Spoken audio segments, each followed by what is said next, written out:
idea is similar to a condo conversion idea where you have, an apartment building with a bunch of units, and you want normally the classic ways to convert those into is to get the tenants out. Sometimes you sell to them. Sometimes you buy them out. Sometimes you have to evict them. But the basic idea is, you get those units vacant and you sell them to someone who wants to buy a condo. What's happened in these rent-controlled cities is they want to discourage this. They want to discourage any sort of rent-controlled apartment from going off the market and being sold to somebody. So they essentially prohibit, I'm generalizing here, but they essentially prohibit condo conversions of rent-controlled apartments. So the way around that is what's called tenancies in common. And essentially, with condominiums, each person gets a separate rent fee to their unit. With tenancies in common, you don't get that. It's everybody owns the property together. And there's an agreement, a legally binding, enforceable agreement that, okay, we all own the property together, but, I occupy unit 1 exclusively, you occupy unit 2 exclusively, etc. So it's really basically a down and dirty sort of version of a condominium. I think that's the best way of putting it. The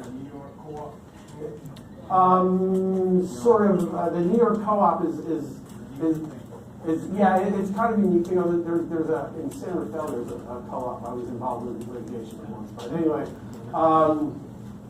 it's sort of like that. It's another sort of shared ownership kind of concept.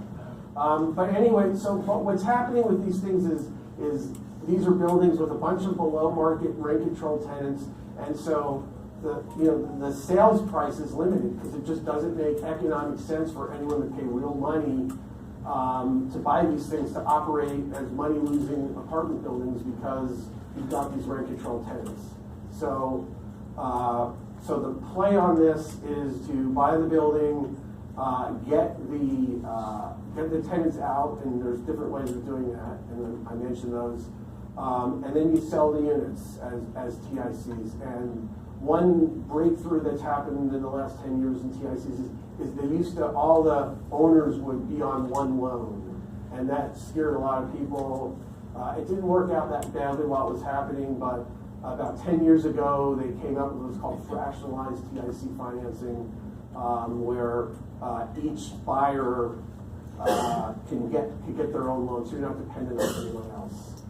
And so basically what's happening is, so these TICs sell for less than a comparable condo, but the spread has been diminishing over the years. And when you look at what you pay per unit, you're going to have to remodel it. You're going to have to probably buy out tenants or do an Ellis Act eviction of tenants or something. So you're going to have to put some money into it. You're going to have to carry it for a while.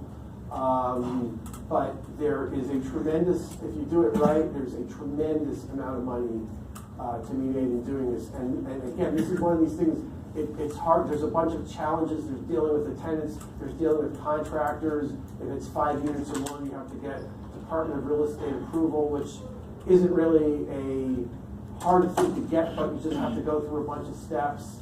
You have to get the right financing because you're going to have to carry it for a while, deal with the tenants for a while, and all that. But I think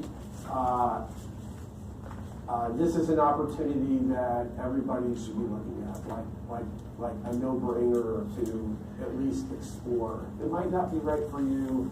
If you're just, if you're a quick in and out investor, it might not be your thing. Maybe sometime down the road it'll be. But if you have some more patience, there's tremendous opportunity. Let's see. One thing, if you do want to get involved in this, you have to be very, very careful. This is the ultimate. You need an attorney every step of the way on this. There's a possible eviction involved. There's, even if you want to just buy out the tenants, now there are laws saying before you can even make an offer to buy out a tenant, you have to have them sign this whole disclosure where they acknowledge that they don't have to negotiate with you, and it suggests that they go to an attorney, and here's a list of attorneys you could go to for free to get advised on this. You know, it's San Francisco, Oakland, Berkeley craziness, but it is what it is, and the opportunity, I think it's tremendous if done right. Any questions on this? Have you done any of these? What's that? Have you done any of these? Oh yeah, I mean I've How long I've the done it process? for people who are in this room, and not just Raul. How long is the process? It depends. The process can go on for a year or more. One of the things is, one interesting aspect is you don't necessarily have to wait till the end to sell all the units. As units become vacated, as